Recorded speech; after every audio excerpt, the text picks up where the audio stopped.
dia, bonjour en portugais. Nous vous emmenons découvrir la capitale du Portugal, Lisbonne, où nous avons séjourné 4 jours en juillet 2019. Commençons par les Champs-Élysées de Lisbonne, l'avenue de la Liberté. C'est l'une des principales artères de Lisbonne, qui va de la place des Restaurateurs à la place Marquis de Pombal. Vous y trouverez tous les magasins de luxe sur cette avenue.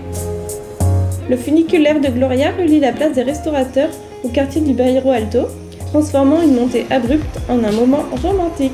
En sortant du funiculaire, vous trouverez le belvédère de São Pedro d'Alcântara avec des vues fantastiques sur le centre-ville de Lisbonne.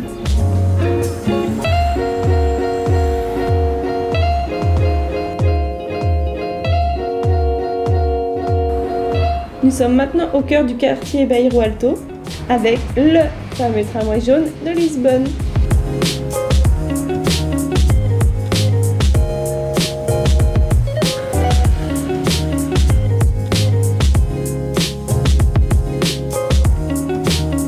Premier déjeuner à Lisbonne au Time Out Market. C'est la bonne adresse où manger à Lisbonne. C'est un marché couvert où vous trouverez plusieurs kiosques de resto. Il faut absolument goûter au pastéis de nata. C'est une pâtisserie typique portugaise, une sorte de petit flan pâtissier délicieux. Balade sur les bords du Tage, le plus long fleuve de la péninsule ibérique. Et voici pour moi la plus belle place de Lisbonne, la place du commerce. Continuons notre balade sous l'arche de la place du commerce et dans la rue Augusta, dans le quartier Baixada. C'est dans ce quartier que se trouve l'ascenseur de Santa Justa, un ascenseur au milieu d'une rue où l'on peut observer un panorama sur toute la ville. La place Dom Pedro IV, appelée le Rostio, c'était le cœur de Lisbonne au Moyen-Âge. En arpentant les ruelles de Lisbonne, impossible de les manquer. Ces petits carreaux de faïence, les azulejos, ornent les façades des maisons, des palais ou des églises. Les azulejos symbolisent à eux seuls le savoir-faire portugais en matière de carrelage mural, à tel point que cette faïence est considérée comme un patrimoine national au Portugal. Visiter Lisbonne, c'est aussi profiter des nombreuses activités que la capitale du Portugal propose, comme écouter du fado par exemple, la musique typique du Portugal. Nous voici maintenant dans le quartier de l'Alfama, devant le point de vue le plus haut de Lisbonne.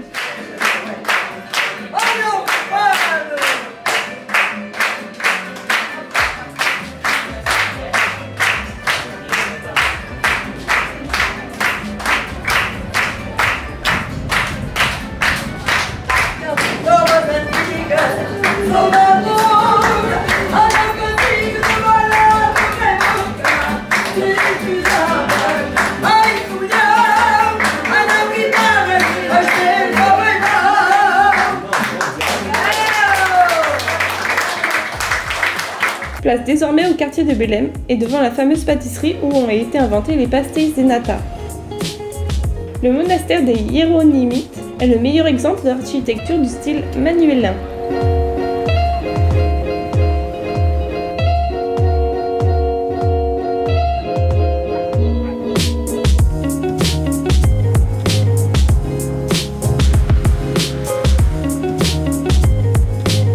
Ne vous présentons pas la tour de Belém que vous connaissez sans doute déjà. C'est le monument le plus célèbre et le plus photographié de Lisbonne.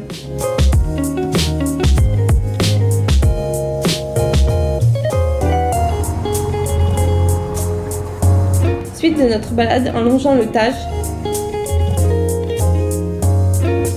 puis devant l'immense monument aux découvertes, un monument à la gloire des explorateurs portugais du XVe siècle. En fin de journée, balade dans un quartier complètement atypique de Lisbonne, LX Factory. C'est une ancienne manufacture de textiles réhabilitée désormais en un lieu tendance où l'on trouve des bars, restaurants, des petites boutiques et du street art.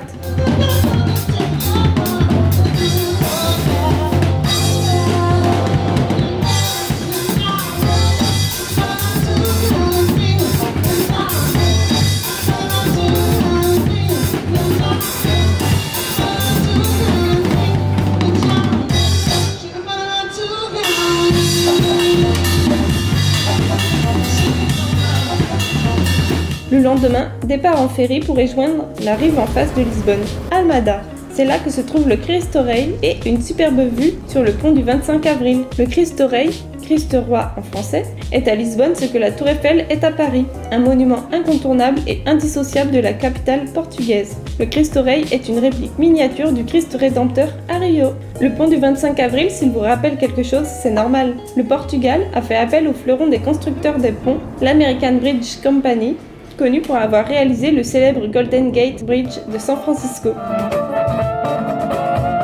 Retour à Lisbonne, dans le quartier de l'Alfamar, avec une visite du château Saint-Georges. On le voit de n'importe quel endroit où l'on se trouve dans le centre de Lisbonne lorsqu'on lève la tête, et c'est bien normal, il a été construit en haut d'une des 7 collines que compte la ville.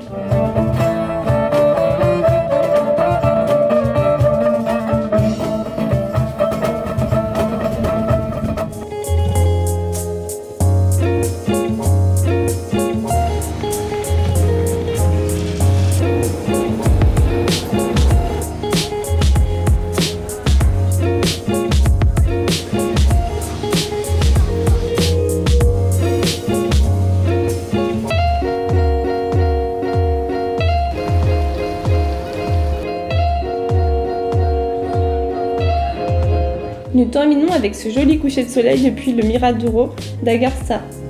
Merci d'avoir visité Lisbonne avec nous le temps de cette vidéo, à bientôt!